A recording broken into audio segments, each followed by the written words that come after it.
Okay, hello. Welcome to the Jean Baptiste channel where we talk about irreverent things. We're just opinionated. I find opinionated people. Oh shit. Talk about irreverent things. We're just opinionated. I find opinionated people. I'm sorry. I have an echo going on here. Hmm. There we go. We're just opinionated people with irreverent opinions of things, and I'm with Mr. Brass, who was on our first live stream before, and um, Blind Illusion. I don't. Is that how you You pronounce? just call me Shepard. All right, Shepherd. Um, is somebody who I talk to on Twitter quite frequently, and I would like to talk about constitutionalism. Of course, because I'm a U.S. nationalist. Um, when I say constitutionalism, I mean American constitutionalism, but other countries like Canada, Europe, Britain has the Magna Carta. There's constitution. I think Canada has their own constitution. We have our Charter of Rights and Freedoms, which is basically the same thing, except a little more simplified. So it's Oh, so much easier to read. Problem is, okay. it's not as concrete as the Constitution.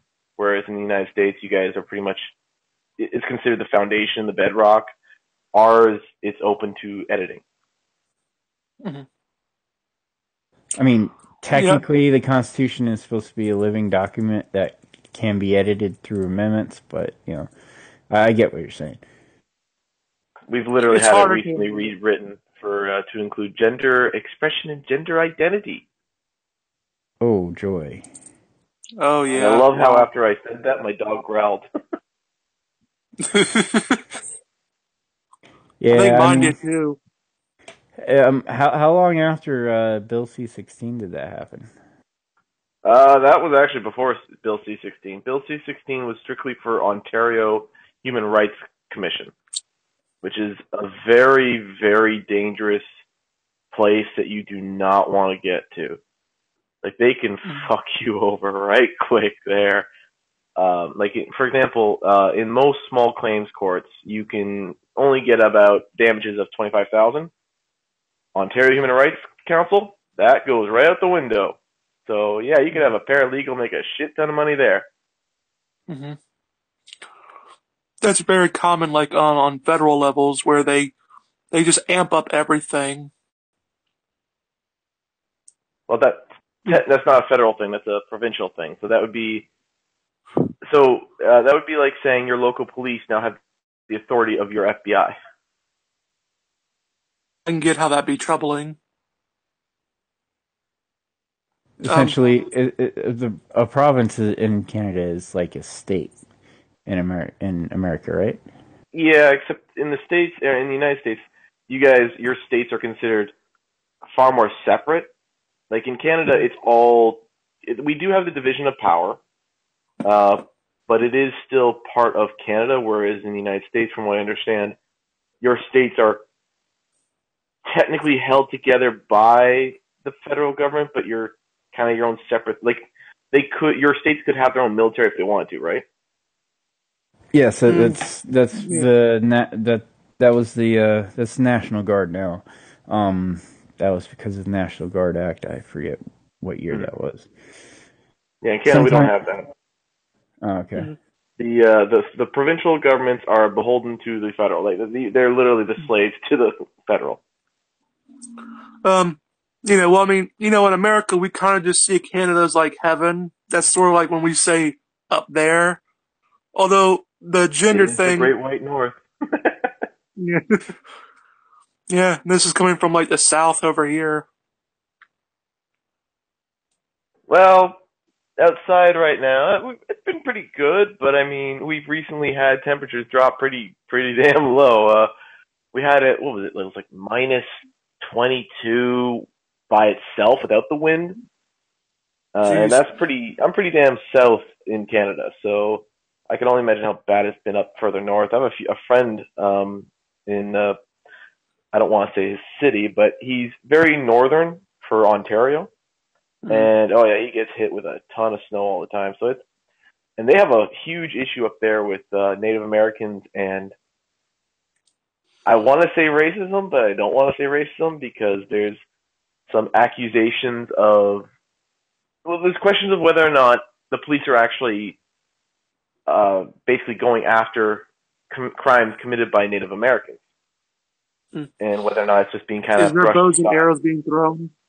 Oh, are you talking about the about what's going on in Canada as far as them not really looking into the missing male Indigenous people, or is that something else? The missing what? Sorry. There was a thing a couple years ago, I think in 2014, 2015.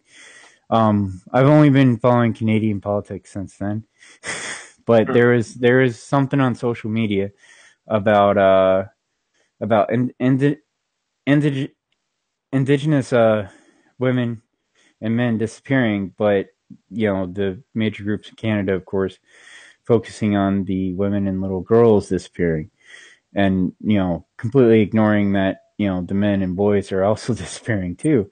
Um, Wasn't that more of the other coast, the closer to Vancouver, British Columbia? I it could have been. It could. Mm. I'm not. The geography of Canada. I'm not really. That I know where Fair enough. Toronto is because it's like right next to You never watched Detroit. South Park? That's That's okay. geography. That's not actually inaccurate. I mean, it kind of is, but it really there is a very big difference between Ontario, Quebec, and Newfoundland. Very big difference in everything from culture, language, behavior. It's like Newfoundland is so much more relaxed. Quebec is so much more national. Ontario is so much more cucked. Mm. Yeah, I mean, okay, so I mean, Ontario, yeah. we have a premier, which is essentially your governor. Our premier of Ontario is Kathleen Wynne, who is a lesbian, and she's Mm. been in there for a very long time, and she has fucked over our province so bad. Mhm.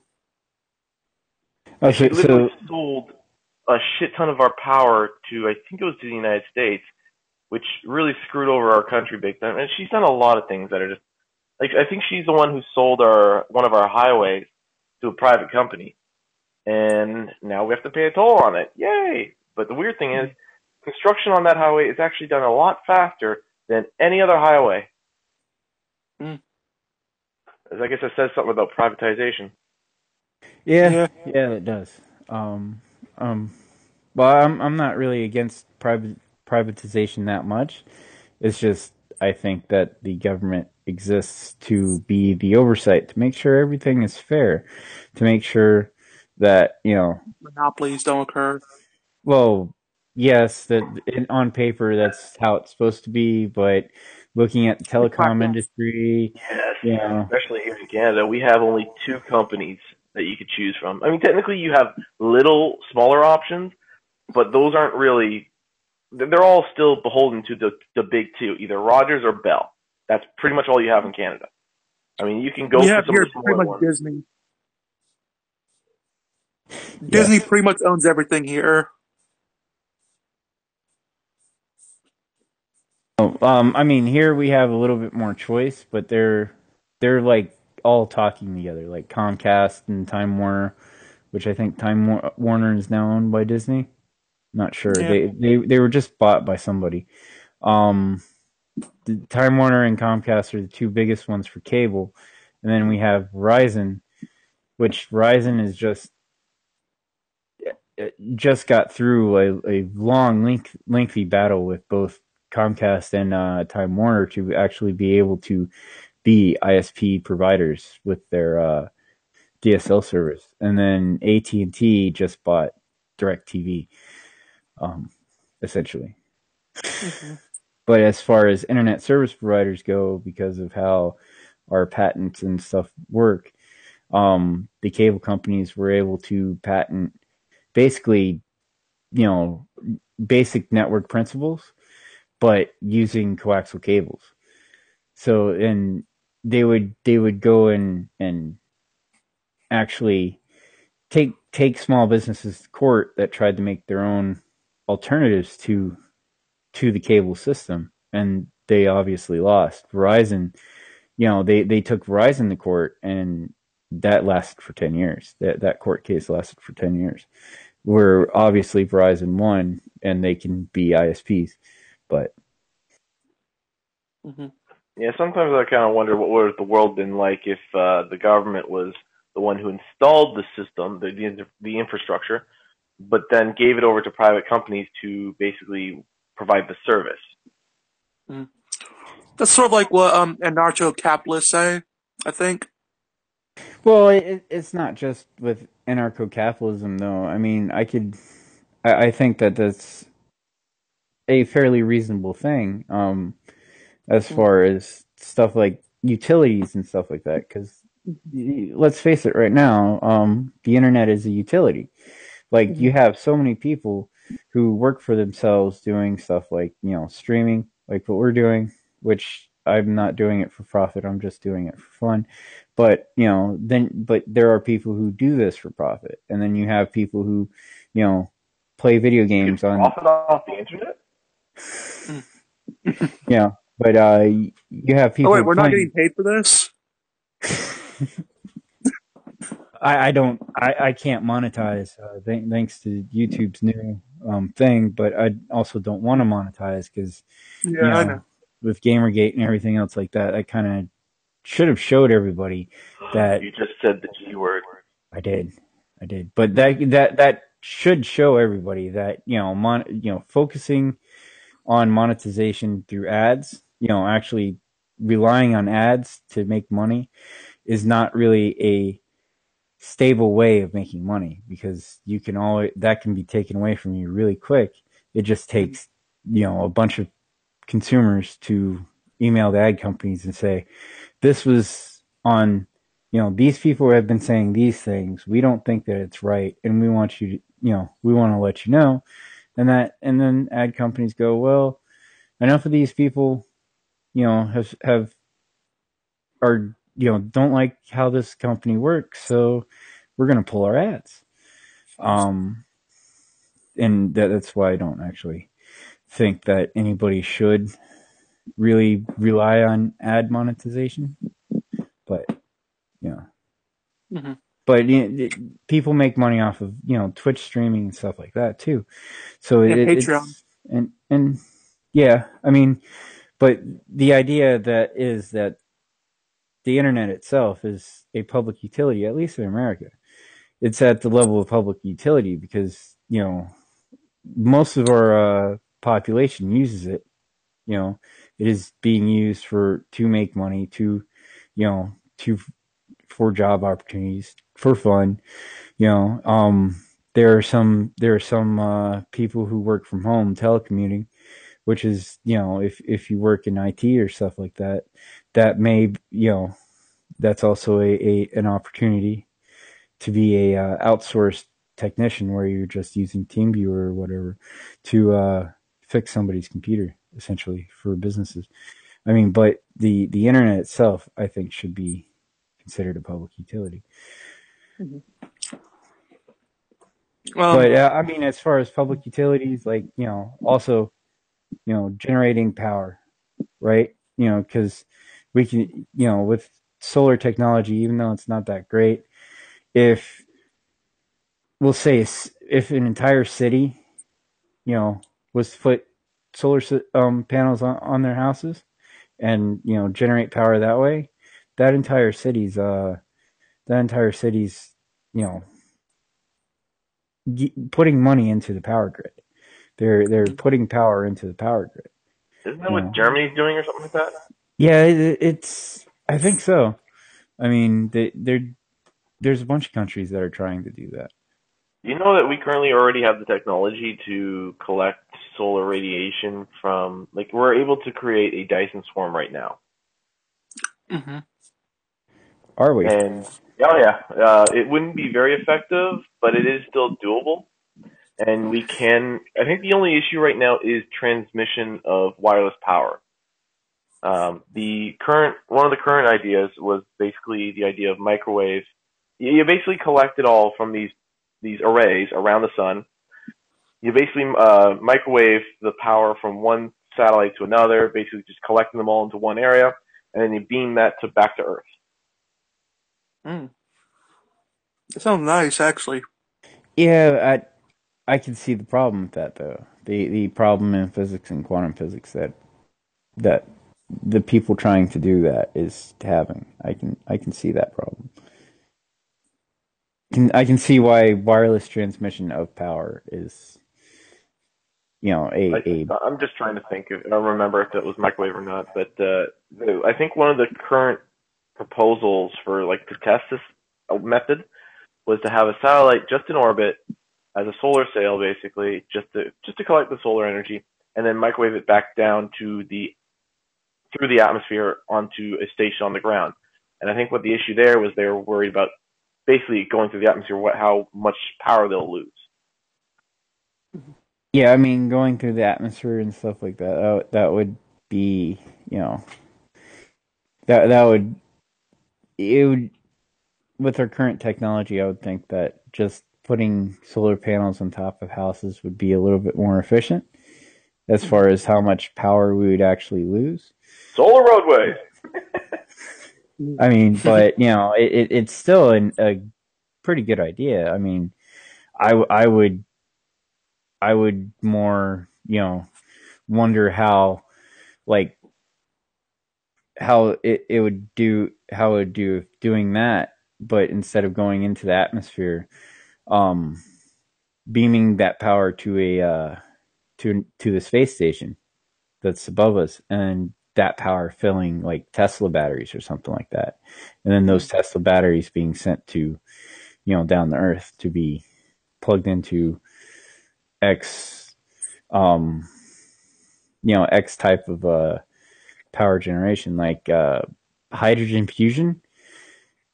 Or we could just go for well, we don't have the technology for this part yet, but a great idea would be to create a, what do they call it? Space elevator? What do they call that? Is it called space elevator? I think we can call it space elevator. I think SpaceX called it something different, but I think that they said that it wasn't possible for some for some reason. I don't think we have, because we don't have the materials that are strong enough to withstand I think it's initially the weight of until you get to orbit, and then it becomes the tension. Mm-hmm. We're close, but we're not there yet. When I think of a space elevator, I kind of think of just like there'd be like a giant stairway from here to the moon, and the entire time you're going up, they just have like that elevator music playing. 3 days worth, if I remember correctly. It would take 3 days to go from ground level to what would be considered the space station at the end of this space elevator. Mm. Yeah, so imagine 3 days of elevator music. That's for comfort, at least. If I remember correctly, that was the comfortable speed for a human to be traveling up this elevator at. Mm-hmm. Once you get more than, I think, 3 Gs, you need to start, having special equipment for safety. I think it's more than 3 Gs. It might be more than 2 Gs. I forget that. Either way, we lost. Yeah. I think I think that was an accident. Hi, welcome back. Yeah, I bet. All right. Yeah, we got way off topic. Yeah. I mean, as far as the creation of a constitution, let's say the American Constitution, because that's the one I know. Or the Canadian version. Like the Charter of Rights and Freedom. Yeah. Yeah. But what set of ideologies do you think helped create the well, the rights and freedoms thing for Canada. What ideology actually created that before the 20th century? That's a good question because that goes back to the. I'm pretty sure it's called the Bill of Rights because the Canadian Charter of Rights and Freedom is actually relatively new. It was created during Justin Trudeau's father's time, Pierre Elliott Trudeau, the guy who told people to go fuck themselves if they didn't like what he did, which is kind of very similar to Trump, which is weird how people hate Trump when they like Justin Trudeau. Hmm. But yeah, I'd have to I look it think up. that It's has more to do with the identity. I'm pretty sure it's called the Bill of Rights. Give me a second, I can look it up.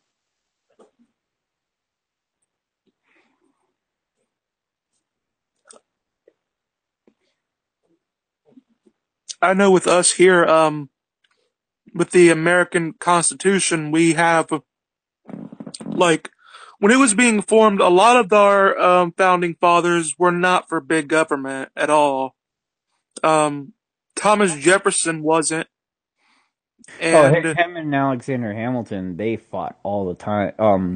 One of their biggest fights was about the federal banking system because Thomas Jefferson said that was a bad idea. No, states could do their own thing, but a federal run system. I mean, but Jefferson was also, his one of his most known quotes is, "When all the power is in Washington, this government will become just as despotic as the one we fought against." Um, type of thing, But continue. I'm sorry.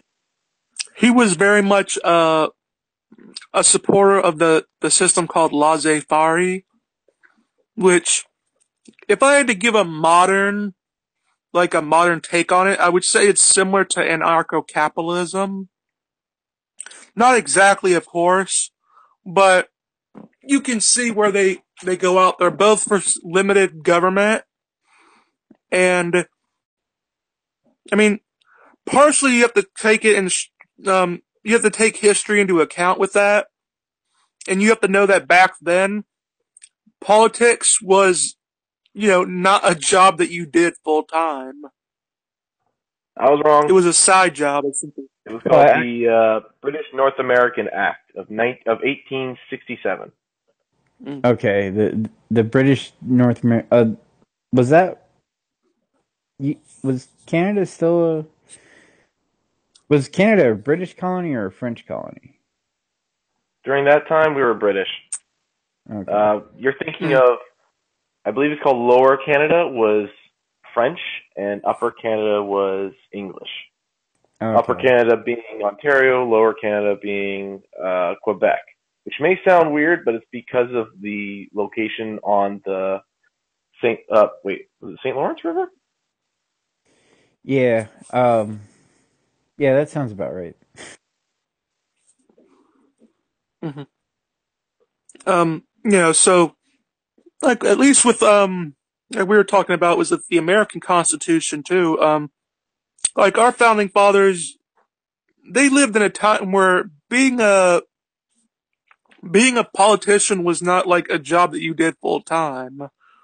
It was a job that you did for a couple of hours. You went to a room, you talked with a bunch of other guys for, at most you would talk to them for about, I don't know, about 10 or 12 hours.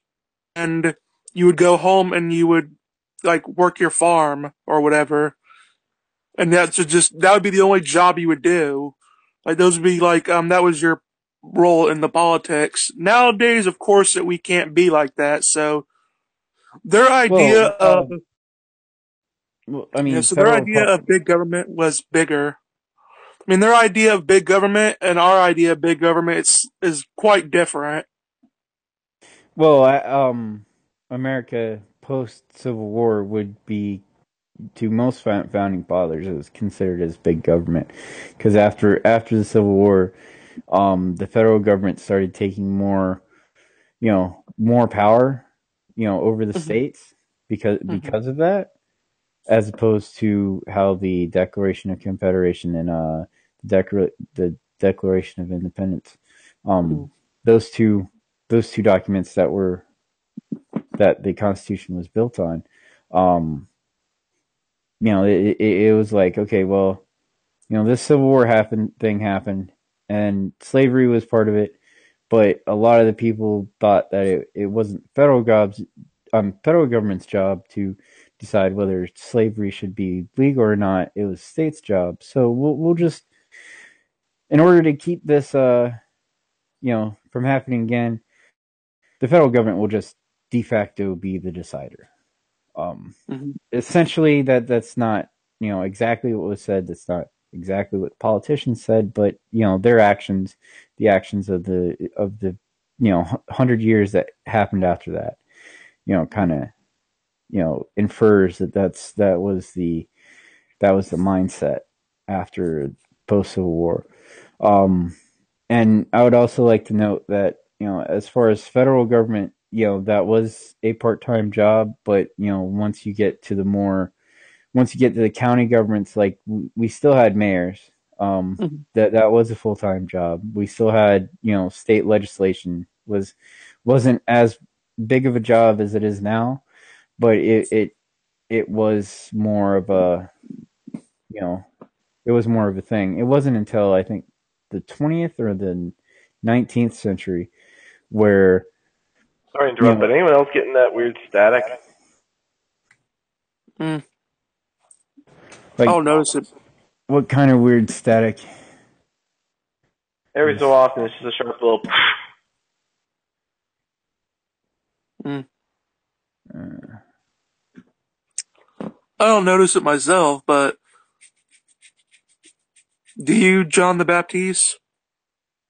is do you hear it now? You haven't been talking long enough for me to notice, but Okay. Well, oh, I'm there it was. all right. I'm seeing if it was my end because I just got a new microphone. Why is it keeps on going up? No, And if it's my end alone, then it's not a big deal. I can tolerate it. Mm-hmm. because I'm not really hearing it through my headphones. Um, Me but either myself. what were we talking about? Um, we were talking about big government. How the founding fathers didn't want it Oh, initially.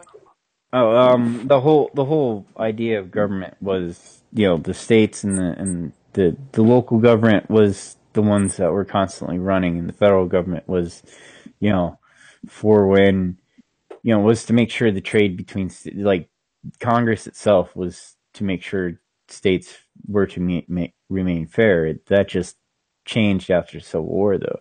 Like a lot of things changed after Civil War that people don't really pay attention to because it's like Civil War is about slavery. Slavery ended. Nothing bad happened after that, and that's other than racism, but it's still debatable on whether or not these things were actually because those people thought that white people were superior than any other people. That's technically what racism is, but like there's a lot of things where it was happening at that time too, because our language was getting more gendered. Before, during the writing of the Constitution, the word man was a synonym of humankind. It wasn't like every man is created equal. Does not mean the biological sex of people with penises. It meant humans. And there was several fights in Congress and Senate about that. You know, after before and after the Civil War, the Whig Party which is the conservative party before the Republicans, they were very much let's keep the aristocracy going type of people. They wore the powdered wigs and stuff like that, and acted like they're still British, within that British system of government. And then that party dissolved after the Missouri Compromise. Um, there was a controversial Supreme Court ruling on the that no African can actually be a citizen of the United States, which completely nullified the Missouri Compromise, which allowed the states to, you know, honor a plantation owner's decision to, you know, free the slave, and for the escaped slave laws not to be put into effect. It allowed for the states to create their own, you know, certification, if you will, papers showing that I'm free. I'm not a slave type of thing, and the Supreme Court just destroyed that, which Mm-hmm. was the ultimate downfall of the Whig Party. And then the Republican Party came up, and the Republican Party was based on like the Constitution, you know, um, you know, Jeffersonian liberalism. Like a lot of the founding members of the Republican Party were, against they were against slavery. They wanted, you know, conservatism, American conservatism, to be based on, you know, um, the Constitution, as opposed to, what happened before the country actually was created. Like the Whigs wanted, the British aristocracy, but you know, the American aristocracy type of thing, which is where the propaganda from Democrats came. At least how my family told it. From my grandfather on, and his great grandfather was in the Civil War, but he was taught that the Republicans were the rich people that wanted everything, but that wasn't really the case. They wanted, they were rich people, yes, but they wanted liberties and whatnot. They wanted to follow the Constitution. As far as I understand it from what I read, I could be wrong, um, but if you guys have anything to say, I kind of rambled a little bit. Um, well, I mean, our founding fathers, they always like they were. What's actually funny that like not many people know is like I believe the number was like 51% of the founding fathers didn't want slavery or they didn't support it, but they had slaves anyway. I'm They actually not opposed to slavery so long as the majority of the population want it. Which may sound horrible, but that's just kind of my views on the world. It's just if a group of people want to do something, I believe they should have the right to do it. I Well, mean, if there's a significant portion that says no and we'll fight you for it, then okay, let them fight for it. mm, If the side that fights wins, and the side that won is the one that says no, then okay, then guess what? It's now illegal. I have nothing against that. mhm. but the, to put the whole slavery issue in perspective, up until the 1800s, up until the 1800s, yeah, that's when Britain started their campaign. Um, Slavery was like something that all civilizations actually practiced. Like the medieval Europeans would go and enslave the Slavs. Like the history of Poland is one of being conquered and you know um rising up against that conquering and becoming their own thing. After the it created the Polish Empire, which then by the 20th century was dissolved, and the disparate state happened, and then the Nazis and the communists started to fight over Poland. Essentially, what was the Polish Empire became like different countries that were around Poland. I forgot what they were. They're all known as East Bloc states now, because during this Cold War, that's what they were.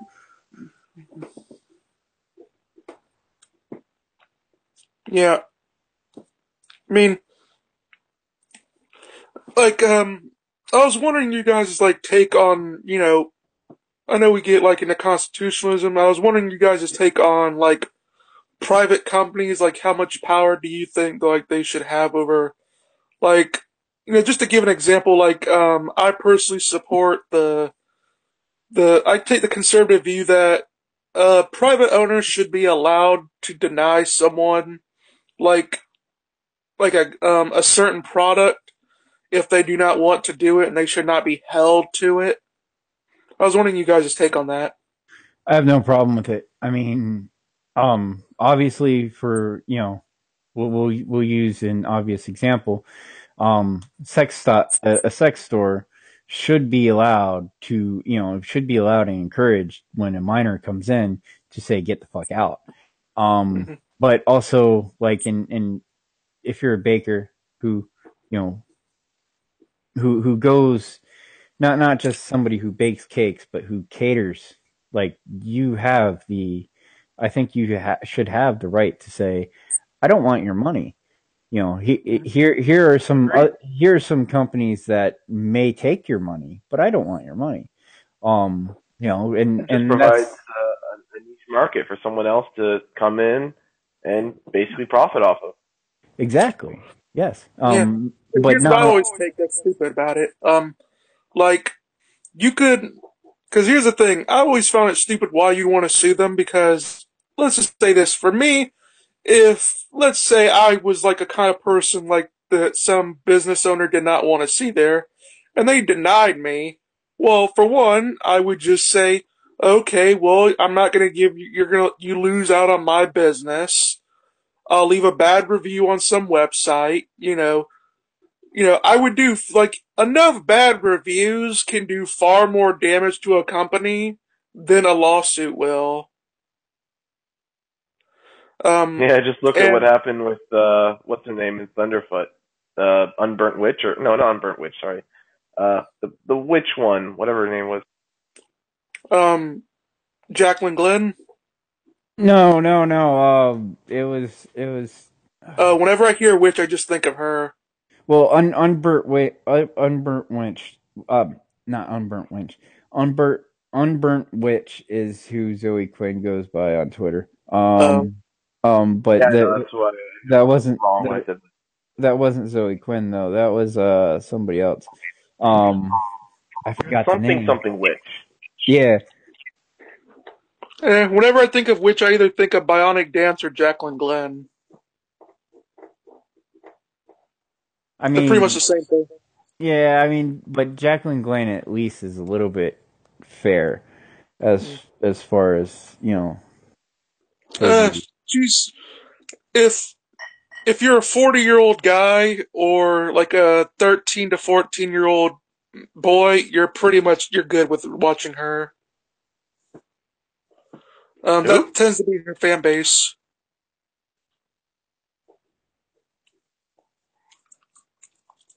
Yeah, it's Um, weird, but I think a lot of her fan base would disappear if she didn't talk about certain things or wasn't a certain way in certain topics. Because don't worry, most of them will leave and when she hits like 30. she isn't already 30. I think she's in her 20s, isn't she? I don't know. I What are mean, we Well, talking about again? Jacqueline Jaclyn Glenn. Glenn. I don't know how old she is exactly. All I know, I was getting at is like once she gets older, their fan base will start dropping rapidly. I mean, maybe. I mean, you do have people like Actual market value. you do have people like me who are a little bit who have the same proclivities as Benjamin Franklin did, but women in menopause are I think should have a little bit higher sexual marketplace value, but that's for obvious reasons. Mhm. Yeah. Eh, I mean, but anyway, like getting on back on the government and stuff. Um, I mean, I guess we could go into like government policies with stuff like YouTube and stuff. Um, I mean, I think I mean, I can go both ways. Like, I do hold some views, like where like we should prevent like businesses from getting too powerful. Like, I believe that, sure, but I also believe like there should be some like leeway for businesses where they should be allowed like to have certain privileges for because they've actually done the work to become a business. there should still be, I think, this is something I actually came up with recently, the idea of two or three separate sets of, I guess you could call them constitutions, sort of, at least the first part when it comes to, like, say, for example, the Canadian one, because the Canadian one details out how the government can treat its citizens, but there isn't really one for how the people treat each other. And I kind of Mm-hmm. like the idea of there being one for that, where it's Mm-hmm. like, you have one set of rules for people interacting with other people, another set of rules for people interacting with organizations. I mean, you I could think have a that was the third thing one where they being had just, religion fill in that. I think like they had religion fill in for that part. Well, you had yeah, it was also during a weird time in human history as well, when you still had people that were. This was before the well, not before. This was around the when churches were being um slightly demonized, I guess you'd say. Bulldoze. Like they're being called corrupt organizations, but that Mm-hmm. I don't think that really came full swing until the late 19th century. But the idea of the social contract that because everybody of every religion would agree.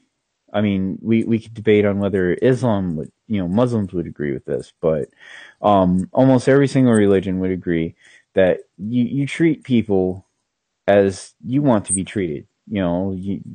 That exists within Golden paganism. rule.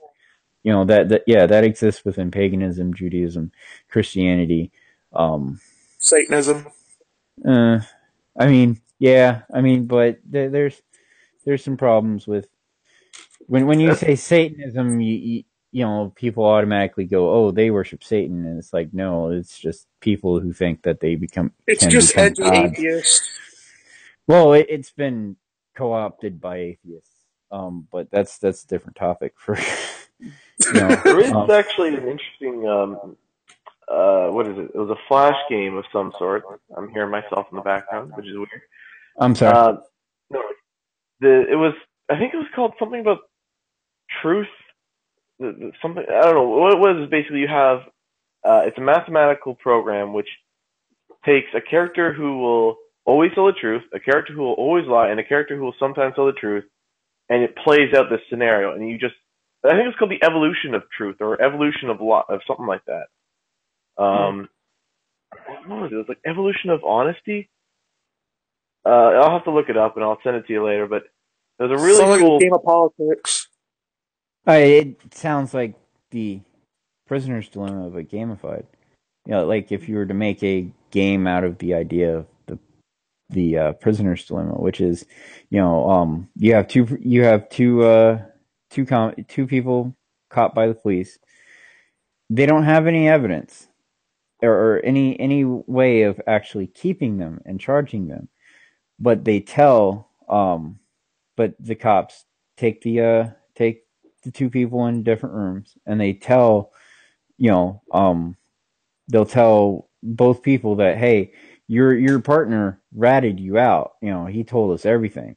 So why don't you just tell on him and we'll give you a lesser sentence? It was a trap, essentially. The whole idea of the prisoner's dilemma is a trap, because if both of the prisoners were to the best thing that was to happen, the best outcome for the two people, and for the two people that are being interviewed by the police, is to assume that the police are lying and to work together with the other prisoner by staying keeping your mouth shut.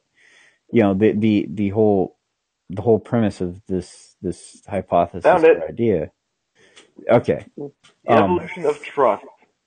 Evolution of trust. Okay. Yes, it's a thing. If you look it up on Google, it's just, it's technically a game, and it's just fucking fascinating.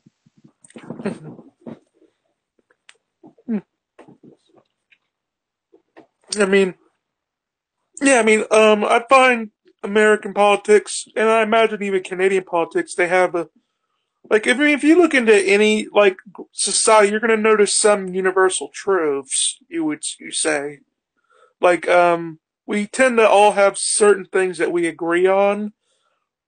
Some places different than others, obviously, but we all tend to agree on like the major things. Well, yeah. I mean, it, yes, yes. I mean, it's like in America, we all agree on liberalism. Um, and we can thank Richard Nixon, not the progressives, but Richard Nixon, on our view of liberal being bad or being progressive, because he's the one that started that shit. But we'll ignore the Europeans saying differently. But we're essentially based on a form of liberalism, not really Lockean liberalism, which is it's more of I call it a more refined version of liberalism, which wasn't created just by one person, but a group of people. At least five people: Thomas Jefferson, Benjamin Franklin, uh, Samuel Adams had a part in it. I'm not sure if I forget the other one, and I shouldn't forget this one. You know, Thomas Paine. yeah, Thomas Paine, the essentially the people who started organizing the American Revolution. Um, they based their ideas off of Lockean liberalism, but they kind of like the Articles of Toleration. They kind of ignored a little bit, and instead they replaced it with secularism, which is essentially, you know, it doesn't Atheist. no, no, it doesn't matter who's everybody works together towards liberty. Doesn't matter your race, doesn't matter your creed, doesn't matter your political outlook, your political affiliations. Everybody works together towards the goal of liberty, because working together is the only way to do it. It was really a revolutionary time. It was an idea that wasn't tried. It still hasn't been fully tried yet, and there's multiple different reasons. It's one of the problems with liberalism in itself, and constitutionalism, is that everybody has to agree to it and cooperate with each other. If you don't have that cooperation, we get what we've seen in the 20th century and up until now, in my opinion. But you can also point out other parts of American history where you have the more liberal people saying, you know, saying that the word man in the Constitution means a sex and not the species. For example, that was an illiberal debate that actually happened in Congress during the 18th century, I think. 18th or 17th century. No, no, it was 18th century.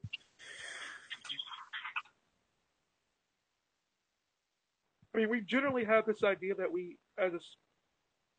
like we have this right where we have the freedom of speech. Um, I know in Canada, that pretty much goes like I think that's something that Canada shares with us. Although, Shepard pointed out, with the whole transgender feminist movement or whatever, there it's kind of challenging that notion. But and we over here in America, we we're sort of getting infected by the same vibe. Although I really hope that we don't go into the same route. Well, the history of feminism is actually very interesting. Feminism actually started out as a conservative movement. Um, during the abolition period, during the Civil War period, um, most of the people who were at the first women's rights conference, organized women's rights conference, the Seneca Falls conference, was the first feminist conquer. What created feminism? They were all abolitionists. The whole right side of history thing is a slogan that the original feminists used, when they were fighting against the left to get rid of slavery, essentially. And I deny that there was ever any type of left-right switch in America. The left has always been the left, and the right has always been the right. Like the right changed during the Civil War.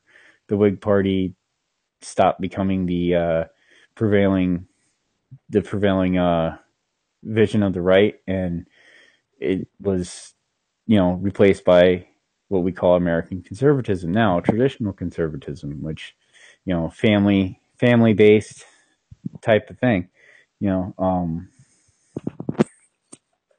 and that what constitutes a family can that's a long debate that has a great amount of history. But the whole thing of liberalism, and it seems like the stream has gotten off topic, but I don't think it has. It's Well, I mean, we're talking these about government. well, yeah, but these types of ideas is really what how people talking, town hall meetings and people having discussions, and they're year long discussions. They're some of these discussions that we're touching on has been was discussed at one time in history, in town hall meetings, you know between family members, friends. These were conversations that the entire public had, and you can pick out this tapestry, if you will. Public discourse is a tapestry of a whole bunch of different ideas, and a lot of those ideas sometimes are conflicting. You like communism, for example. I think is conflicting to traditional American based American liberalism, and which is what both the Democrats and the Republicans are based on. Um, and it's really weird to me. Mm-hmm. I guess because I'm slightly autistic, I don't really understand why people don't actually see these things. Don't doesn't see that these conversations, like we're currently now in the public sphere. Our public sphere is social media like YouTube, Twitter, Facebook, and stuff like that. Um, that's where all the conversations that people have with each other, which is what ultimately informs politics. Mm-hmm. Um, the whole public discourse thing, that's we're seeing things that have already been talked about. We're seeing people trying to you know do something different, but the same way that Liberalists. we see it like liberalists. Um, that they're trying to do the same thing that was done in the past while ignoring you know the different pitfalls of the past. If Yeah. Well, they say, you know, if you fail to know history, it will repeat itself. Um, I was wondering, Shepard, you got anything you want to add to it? Oh, I'm good listening. And Um, actually, no, I will add one thing. When you're talking about the changing of the parties and whatnot, saying how you don't believe that the Republican Party has actually changed sides or whatever. well, no, Same. I mean, I don't think that the right has ever been this.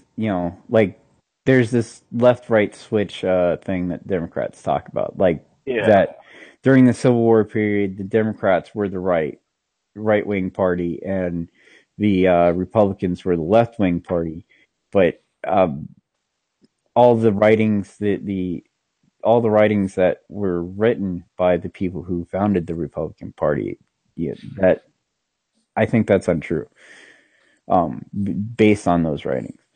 Yeah. Well, here in Canada, unfortunately, we have had that happen. Well, it wasn't so much it had it happen. It was, for example, I haven't looked into the Conservatives. I'd have to do some research on them. But I know the Liberal Party, for example, started. Well, they were called the Liberal Parties because they were classical liberals initially. That is no longer the case. So their name Liberals really needs to be changed. Isn't your Mhm. conservative party named like the Progressive Conservative Party of Canada or something like that? Yeah, they're called the PC Party or Progressive Conservatives. I think they're actually the Progressive Conservatives were a merger of another group, another two parties. If I remember correctly, um, they were initially just the. Give me a second to look it up. Mhm. Okay. Um. So I mean, it's just weird to me why anybody would want to make a type of activism based off of liberalism. It's like, well, why? I mean, a liberal society is everybody talking to each other. If you're going to try to organize as activists, you're initially just trying to control the discussion because that's what activist organizations are doing. In America at least, and I can see it happening in Europe, but I don't actually fully understand the European culture or government to actually be able to say as strongly with enough as much conviction as I say with America that this is a cancer of American government, which is the activist organizations. I personally think that. I don't think that anything I do on the internet is activism. I think I'm just you know contributing to the public discussion. Mhm. Yeah. You're taking your First Amendment rights, and you're speaking up about what you think is going on in your society.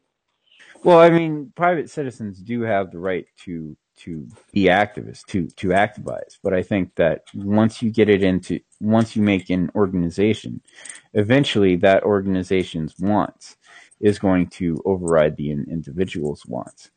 Yeah. Um, like the American Atheist Association, for example. They started off with just getting rid of mandatory prayer in public schools. Now they're fully into strict separation of church and state, like Thomas Jefferson wanted. But that's not what Thomas Jefferson wanted. Thomas Jefferson wanted everybody to work together.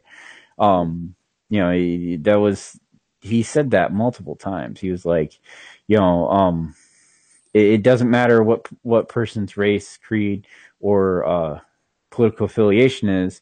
None of those things impact my being a friend with somebody, essentially. Mhm. Um, and that he wrote that a couple times, and I'm pretty sure that appears in the Constitution. Um, in the beginning of the Constitution, either in the preamble or just after the preamble. But then, like with our Constitution after the preamble, we have certain things that the government. Here are the powers of the government. Here's what the government can and cannot do. Here are the responsibilities of the citizens, like the whole thing about the militias. Mhm. Um, technically, the right to bear arms is to protect our communities and nation from foreign or domestic invaders. Essentially, hostile forces trying to take over the government. I'm not going to point any names, but by any means necessary, these people will try to overthrow the government. You know, um, Not Canada. they should be seen as enemies. The valid reason to have guns is so is to protect your community from a roving gang of black mask idiots who are trying to just set fire to everything in rioting. Um, And to shoot animals. yeah, and shoot animals too, but that was That's more fun. that was more because during that Food. time, you know, food. Yeah, deer was something that we had to have because is like meat wasn't really like we didn't have a cattle industry until after we became a country. While we were the colonies, hunting was the main way to get meat. Um, I mean, we still had farms and we did have small livestock farms, but not enough to actually feed all 13 colonies. Each of the 13 colonies had to make their own food. and hunting was a big part of that. But the original idea of the Second Amendment, the right to bear arms and to have a organized militia, was that every citizen was part of that militia.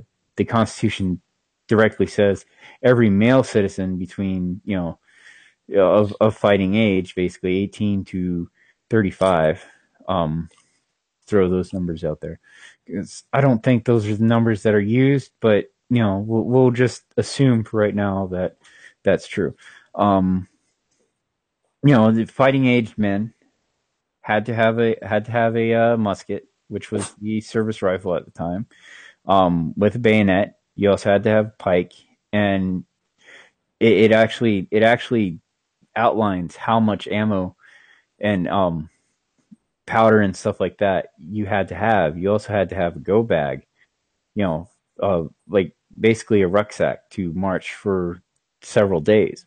You had to have all that in your house, to be part of the militia. That was, you owning a gun, your responsibility to your community and to your nation was to be part of the militia. Then the National Guard Act came, the thing that created the National Guard and Reserves, which, the federal government said, well, that's supposed to replace the militias. And then the, Law Enforcement Act that created the police, states having their own police and stuff like that, that happened too. And whether or not those things are constitutional, I mean, at the time they were decided they were constitutional, but is it really, is having a National Guard, which is an offshoot of the army, of the federal army, is that really having a militia? Yeah. You still haven't. I actually had a conversation with someone on Twitter about, I say conversation, but really it was just like one back and forth about this, the whole is it the Second Amendment, I think? Think so. Yeah.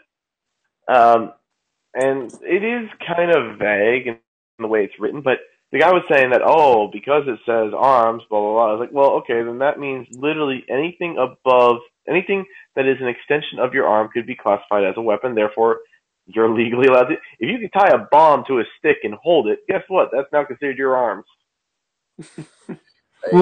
Points for, wow, you really did that. Yeah. I always interpret it as you have the right to own bear arms. Well, the whole right to bear arms thing that goes with the constitutional. I do not think the constitutional. The parts of the Constitution that are. I'm sorry. I think you got an echo there. Yeah. Hold on.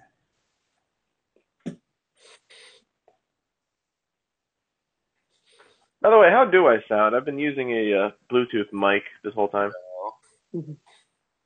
Sound good. Got like 2 engineers seduced. All right, is my Discord still going off on any of you guys' ears? I'm sorry. I have a new headset, so, but with Constitution, it actually has, a set of rules of what a militia is.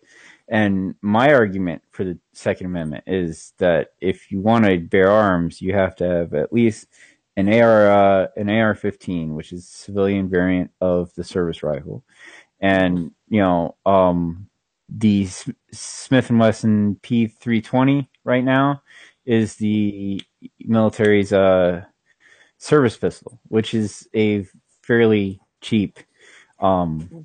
It's like a $400 pistol at the moment, but that with four magazines, 30 round magazines of 5.56 for your AR-15, and 3 or 4 magazines for your sidearm, rucksack, and 3 days worth of clothing.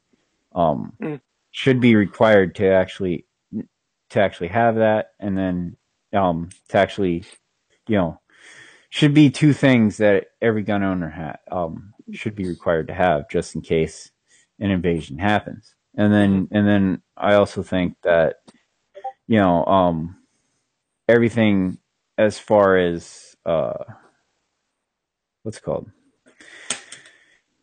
like, in order to actually have I think that gun ownership should be license based. Kind of like how we have our licenses here. We have to take a written test to show our knowledge of safety or safety knowledge, and we have to take practical tests to show we can actually do the thing.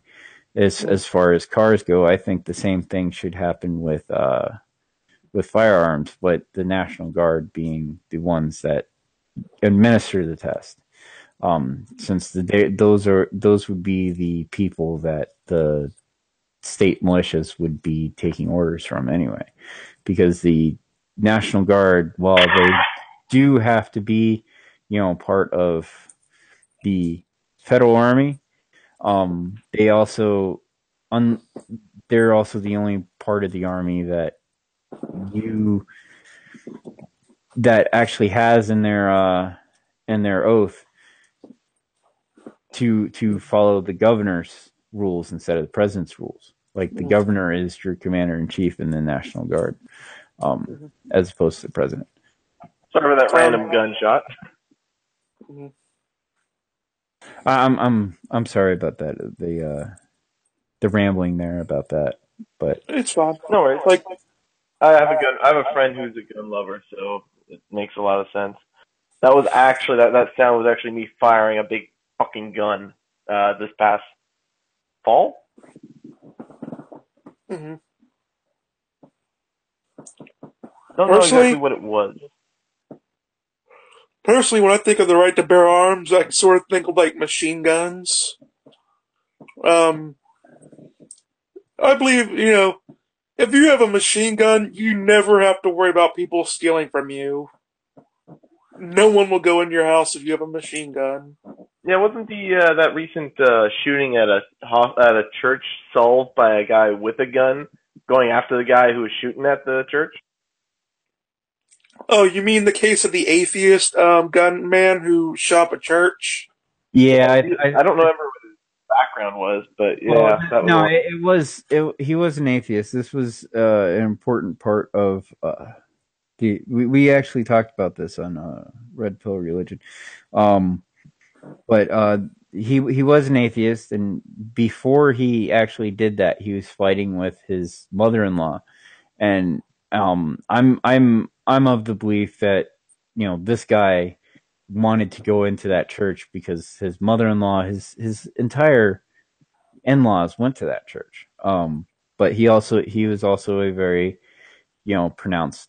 He didn't have a lot of followers and stuff like that, but he was very vocal in his atheism on social media and stuff like that, calling people who went to church stupid and whatnot. But whether or not his atheism was because of the shooting, I could say I could say yeah, that I could see that, but it's it's a moot point because the whole entire idea was that I mean, it also gets to tell you that people should be able to have guns on them, because you would have killed a lot more people had someone not shot him.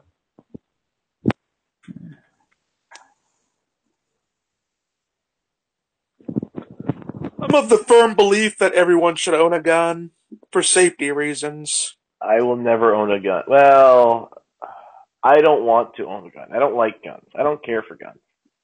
But I don't have any problem with anyone else owning a gun. I'll just own a sword, which I own.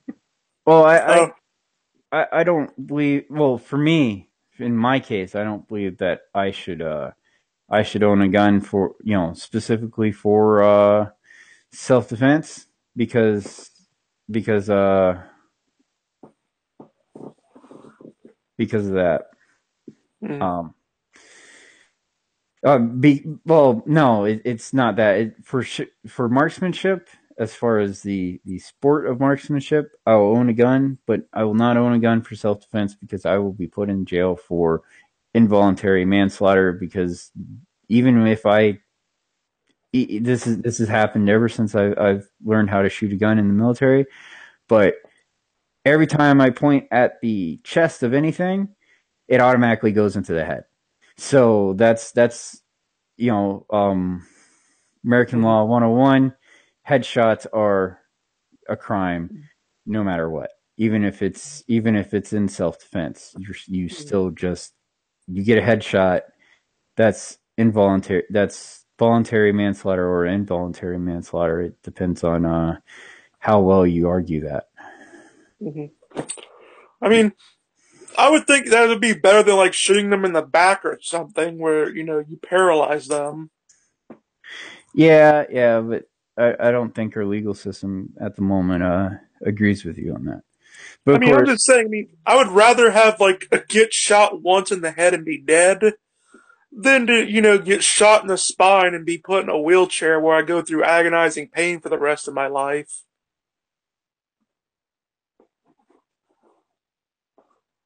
I mean, that's Fair just question. me. I mean, I'd like a chance at life if someone were to shoot me, Mm-hmm. even if it is painful. I view it as my challenge, really. If I can survive something that others can't, that's awesome. Yeah. well, I'm very much an American nationalist, and I don't have I have a problem with with Did you just say you're a Nazi? oh no, I have a problem with actually killing Americans. I even if it's for self defense, Canadians, it's though? as far as my principles go. Fallout. As far as Canada, Fallout is prophetic, and that should definitely happen. Nobody said you have a problem with killing Americans. I said, oh, so Canadians are fine. Oh, that. Well, you know what? Watch out, Shepard. That I'm depends not going to on take offense to this. whether or not Canada decides to invade America or not. Hey! You invaded us first, and we burnt down your White House for it. Oh yeah, that did actually happen. Did it? Didn't it? War of 1812. I mean, but I'm talking about like in the now. Like me personally, because of my training and my background. If I would, I'm already on a higher. I already see myself as a little bit more skilled in being able to shoot people, and it's kind of unfair. But also because of why I joined the military, it was based on a set of principles that America is the land of the free. I just have a problem with killing using the knowledge that I gained in my wish to protect Americans and You killing don't want to Americans. shoot the hand that feeds you. Yes. Yeah, that's understandable. I mean, I don't have any problem with Americans. If an American decides, let's say if America decides to invade Canada for whatever reason, I'm not going to be there saying, "No, how dare you?" Unless they go threatening people I care about, then I might, step in, and at that point, I would probably gut them like a fish. Yeah, I mean, Well, I made the joke that America should annex Canada because Fallout. It would save us from Trudeau. true. Yeah, but not from Trump. Then again, I would kind of prefer it if if California joined Canada, or the California and the state above it, Washington, I think it was. That would be interesting. It would mean we would never have anything other than a liberal government, unfortunately. But it certainly would be very interesting and probably cause a lot of chaos, which I'm not opposed. Well, Canada has a unique problem because you have our expats from the communist era. That's during the McCarthy era. That's where a lot of people ran to. And now we've got your people running from Trump. We have that problem in two spots. One of them is by Ottawa, or not Ottawa, Quebec City, and the other one is, I believe, in Manitoba, I think. two areas that are apparently rather unprotected in terms of border security. And yeah, this two areas they've been flooding in and have caused a significant amount of problems for our border security, especially after Trudeau decided to go and say, "Welcome all to Canada," and the border security said, "No, don't, please don't." Well, you know what you guys have to do, right? You guys Line have them to up and build a shoot wall. them. Yes, that is a Make joke. make Okay, make that is America pay actually a for it. thing. People are actually under a lot of. This is where I kind of give like Trump has a hard time here. A Mhm. lot of Canadians believe that Trump wants to build a wall north between Canada and the United States, and I have to keep correcting him that no, he has said multiple times that he likes Canada. Mhm. Everyone likes Canada. Well, Like, well, we have well, this kind of understanding that Canada is like the home of maple syrup and Yep, in good times. Everyone wants to leave to go to Canada. we're the nicest people apparently. Yep. Well, if you ask a Canadian for the shirt off his back, he'll 9 out of 10 give it to you. well, no, I was more mentioning that a That's more lot of a of stereotype, but Canada's problem currently, as far as politics, as far as uptick in communism and communist leaning individuals that, well, yeah, that might not be entirely true of the entire nation. I don't go to Canada and travel around and talk to people, so I can't. I don't have a really, you know. it's very I much don't, the same as the United States, where the big cities are very, very quote unquote liberal, Mm. and the rest of the country is far more conservative. I've actually had an opportunity where I spoke to a bunch of people who work 12 hours a day, 5 days a week, and on the weekends they go and just party. And these are like they live in like the butt fuck nowhere sort of area, sort of towns and cities. Actually, not cities, towns. And yeah, they're very down to earth people, and I kind of sympathize with them, and I kind of wish we can do something to remedy the situation because this was around this time last year, uh, during when Trump just got in, and they had some concern. I was speaking to them and asked them what their concerns were when it comes to the future and their employment and whatnot. And they were saying that they were worried more about trade between Canada and the United States. They weren't worried about immigration. They weren't worried about welfare or any of that other bullshit. So they weren't worried about social service. They were worried about how does this affect their job? How can they make money? How can they get their families through the day? That's what they cared about. it's just there. It just seems like the people in charge don't care about that in Canada. Kind of like in America, They where don't. they don't care about that here either.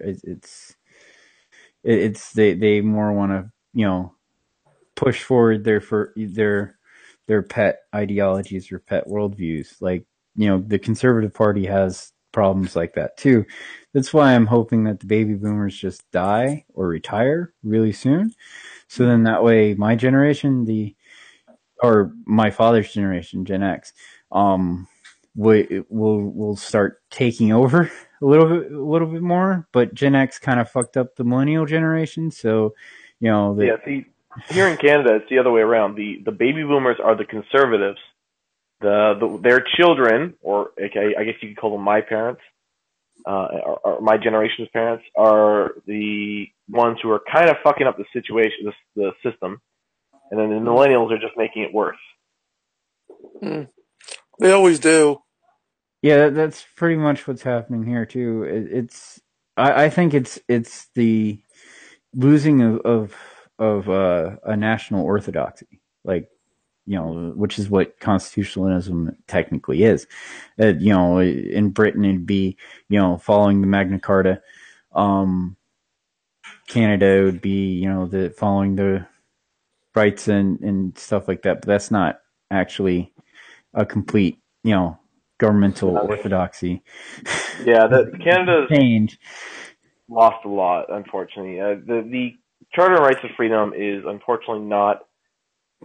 It's I mean, at one point it was rather classical liberal, but now it's not even close. Mhm. Okay, no, that's not fair. I have to say it's close. It's just there's a few extra things that need to be shaved off. Yeah, I mean, it's but there's it's like I'm against globalism. I don't want to live in the world. I want to live in the place that I choose to live in, which happens to be America. Um, it's I've been to Europe. I've been to limited places in Canada.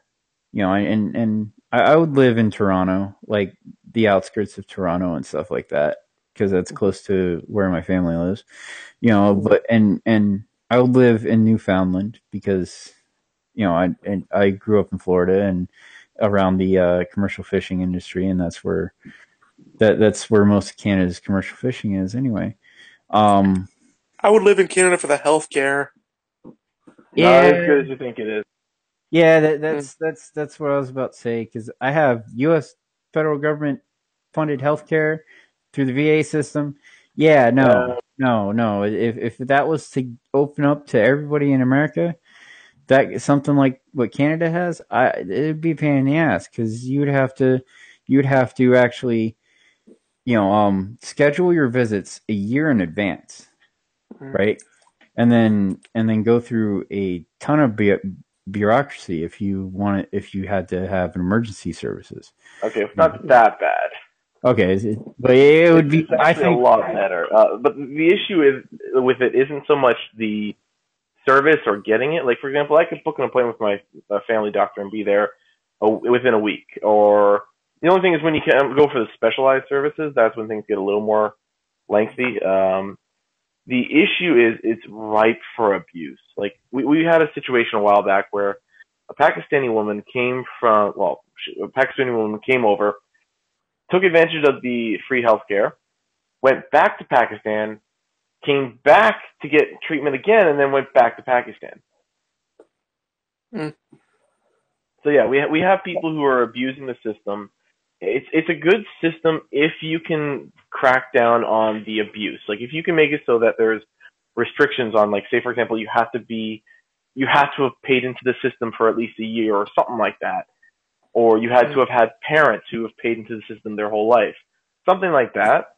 Then yeah, it wouldn't be a bad system, and you would probably cut down on the amount of costs because right now we are losing benefits out of the healthcare system because of this people who just aren't paying into it. And I do actually have relatives who themselves don't pay into the system, um, which is one of the reasons why I refuse to take advantage of uh, social services because I feel like I'm obligated to contribute to the society that some of my family members have not paid into. Mm-hmm. I get that. Yeah. I Um, mean, I'm talking about from an American perspective, specifically about our how our government works. The whole healthcare, the universal healthcare system would be highly bureaucratic. Not really well organized. Like we'd have to wait 10 to 20 years before Yeah, we I get get that. anything. The way our system kind of works is it's very different from the way yours is. In one regard, is that you guys seem to have three stages. There's the government, there's the middleman, and then there's the doctors. Whereas us here in Canada, it's strictly between the doctors and the government. There's no private company in between. mhm. Yeah, I mean, I just don't trust my government to be like I'm a nationalist that doesn't actually trust government to, work fully efficient because I'm realistic like that. Like I don't actually see, anywhere else in the government that is actually efficient anywhere. So I don't have any trust that any other part of it would be efficient. Mhm. I mean, it wouldn't. If I believe, if we were going to do Medicare for all, and I mean, we'd have to make it, work it out where it's where it can't be really abused because we find that with all of our other social services where people just abuse the like they abuse the system, and they don't contribute to society. Well, I kind of like the emergency clinic idea that I saw in Florida, and other places in the country where you don't need health insurance. You just need $50. You go into a little tiny office, hand the receptionist $50, and the doctor sees you. And then if you need anything special or anything like that, as long as it isn't like ER room stuff, like if you need to go to the emergency room, there's no other alternative. But for just regular care clinics, you give them $50. They examine you. That's how much the examination costs. Then you have extra costs that you have to pay after. If specialized tests have to be done, you have to pay for that. But it's usually a lot lower of a price than if you were to go to through insurance companies, because the insurance companies are being charged a lot more to go through so that the doctors can actually keep up with their malpractice insurance and stuff like that. Because Sorry to interrupt. I'm sorry. I'm Yeah. gonna have to leave now. Sorry, gotta take my dog to leash free. All right. I'm about to stop anyway because I have to go do something. All All right. right, Nice talk. Yeah. Good meeting you, Mr. Brass. Okay, Mr. Brass. Wouldn't mind doing this again sometime. All right. All right. I'll hold you to that. Sounds a good idea. All right. All right, Have a nice day, Chipper. All right. And on that note, I think it's a good place to stop. What do you think? I think so. We can have more. I know that this is kind of clickbaity at this point because we kind of weren't talking fully about constitutionalism, but again, it's we're not talking about like an ideology that is fully firmly set in stone. It's something that it's just a base of. It's just a bunch of principles that can be found within a document. Yeah. It's. We talk about the history, the history of constitutionalism. We talked about, the foundations for it. We talked about, how we interact with other people, that are outside of it.